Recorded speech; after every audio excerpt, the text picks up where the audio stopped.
My name is Nora.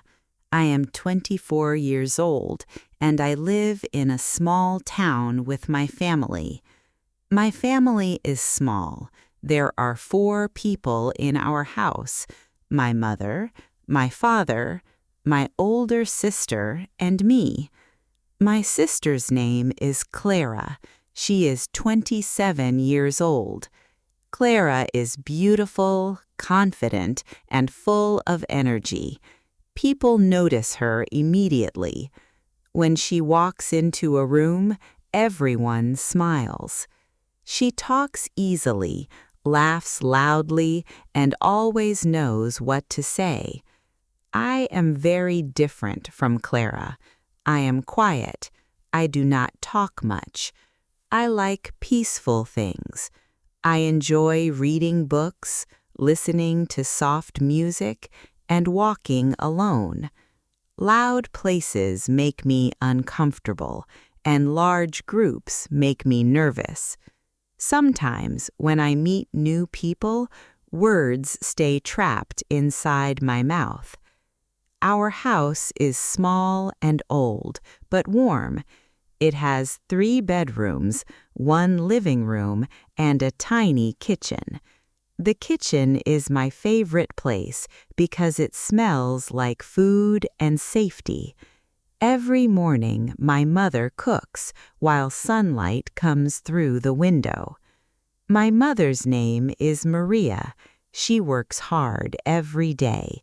She cooks, cleans, and takes care of everyone. She rarely rests. Every morning, I wake up at 7. I help my mother prepare breakfast. I make tea, cut vegetables, and clean the table. She smiles politely at me, but usually stays quiet, thinking about many things at once. Clara wakes up later, sometimes at 8 or 9. When she enters the kitchen, everything changes. My mother's face becomes bright. "Good morning, Clara," she says warmly. "Good morning, Mom," Clara answers sweetly. My mother quickly prepares breakfast for her: eggs, bread, fresh juice. She places everything carefully on Clara's plate. I sit nearby eating the same food, but something always feels different. My mother asks Clara many questions about work, friends, and plans. They laugh together while I listen silently. Sometimes my mother turns to me and says, "Nora, eat faster, you will be late." That is usually all. I work in a small bookstore near our home. The walk takes 15 minutes, and I enjoy every step. The streets are calm in the morning, and the air feels fresh. Books are my world. They never interrupt me or compare me to anyone else. The bookstore owner is Mrs. Green, an elderly woman with kind eyes. Every morning she greets me with the same gentle smile. "Good morning, Nora." "Good morning," I reply. My job is simple. I organize shelves, help customers find books, and read when the store is empty. Some people might think it is boring, but to me it feels peaceful. Clara's life is very different. She works in a large company downtown. She wears elegant clothes, carries a laptop, and meets many people every day. When she talks about her job, everyone listens carefully. Every evening, our father returns home at 6. His name is Daniel. He works long hours and often looks tired, but he always tries to smile. We sit together for dinner. My mother cooks many dishes, and the table looks beautiful. Still, I notice small things. She serves Clara larger portions. "Eat more, Clara. You need energy," she says lovingly. Then she looks at me. "Nora, that is enough." I nod quietly. During dinner, my father asks Clara about her day.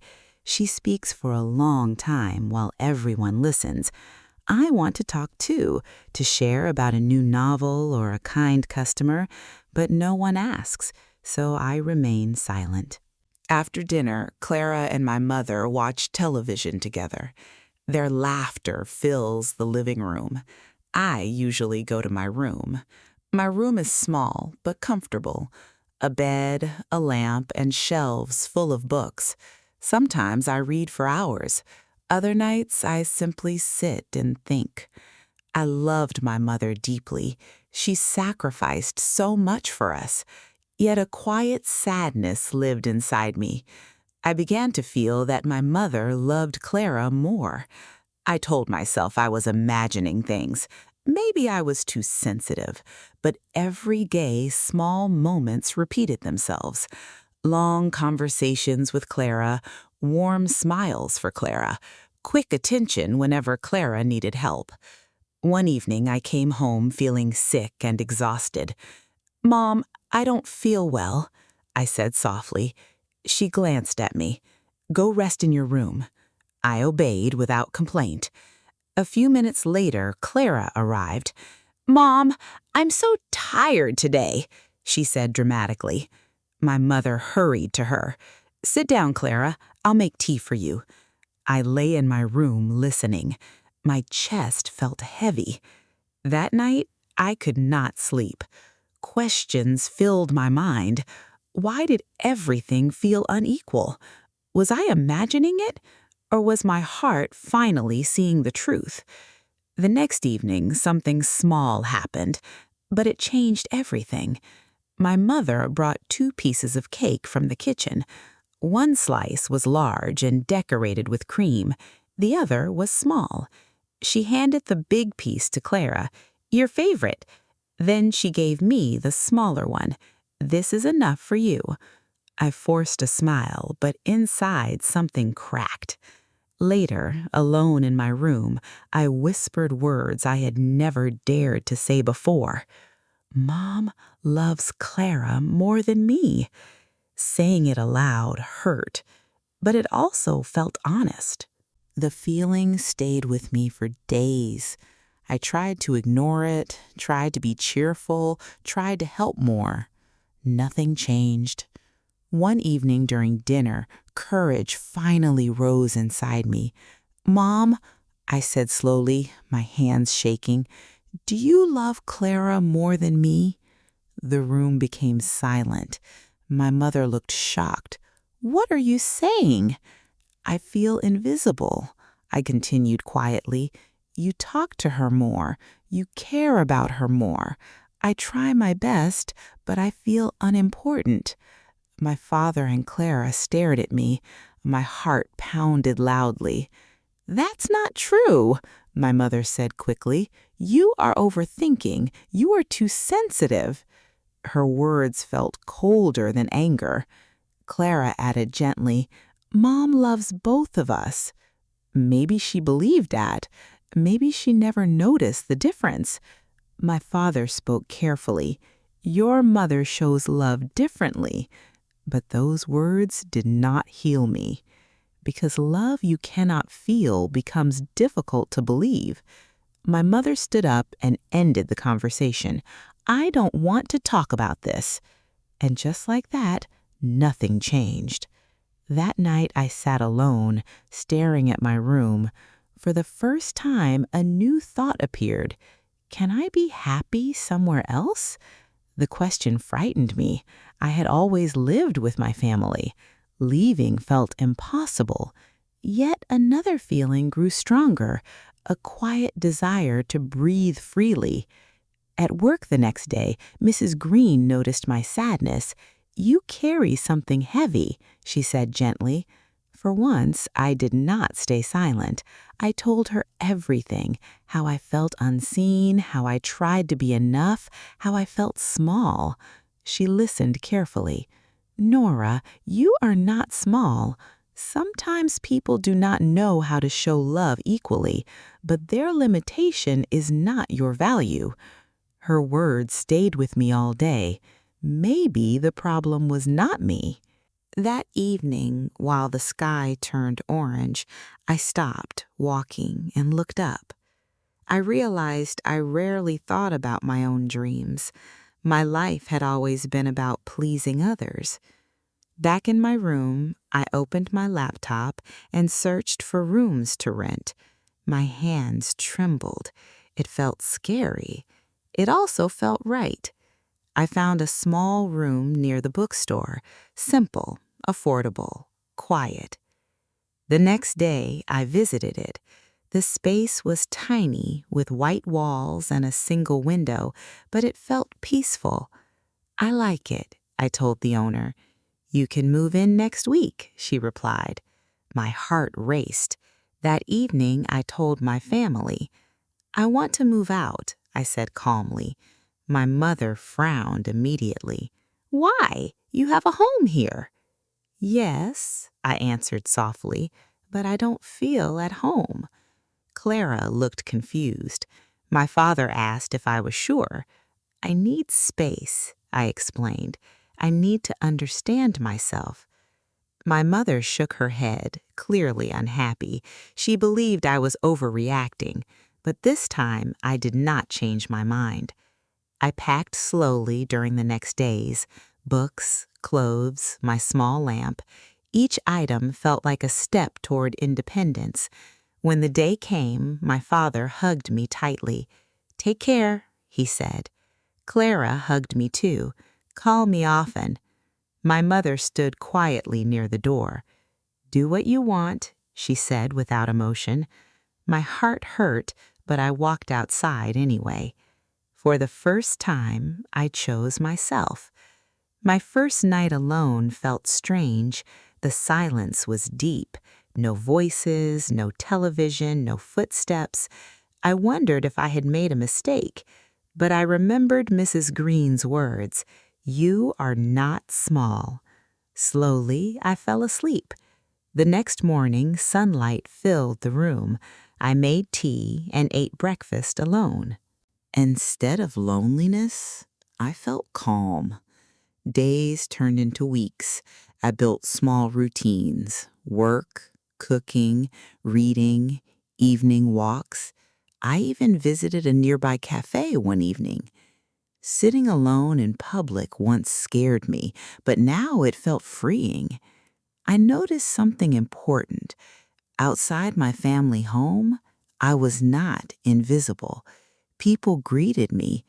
Customers remembered my name. I existed fully. Life became quieter, but richer. I began journaling every night, writing about my feelings and dreams. I joined a small reading group at the bookstore. Speaking in front of others was difficult at first, but little by little my confidence grew.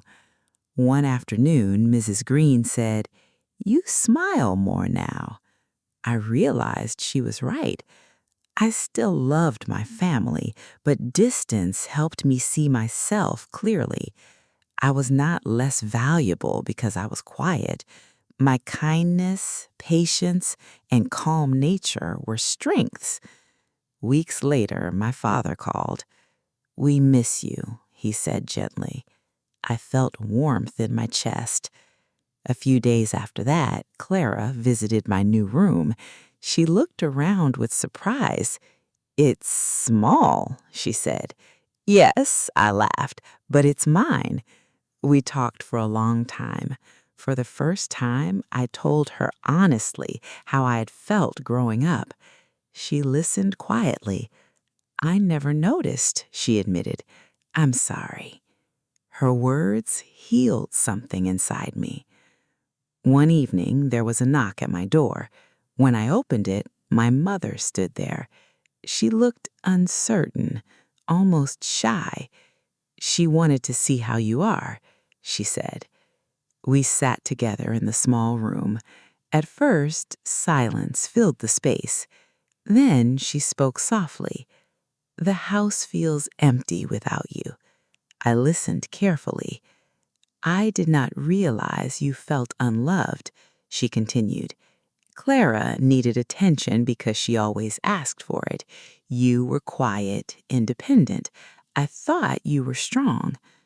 Tears filled my eyes. "I needed you too. I said gently. She nodded slowly. I understand now. It was not a perfect apology, but it was honest. For the first time, I felt seen. After that visit, our relationship slowly changed. My mother began calling me more often. When I visited home, conversations felt warmer. Nothing became perfect overnight, but something important had shifted. I had changed. Living alone taught me that love from others matters, but love for yourself matters more. I learned to speak, to choose, to exist without fear. One evening, sitting by my window with a book in my hands, I realized something beautiful. I did not leave home because I stopped loving my family. I left because I finally started loving myself. And sometimes the bravest thing a quiet person can do is simply take one step forward and choose a life where their voice can finally be heard.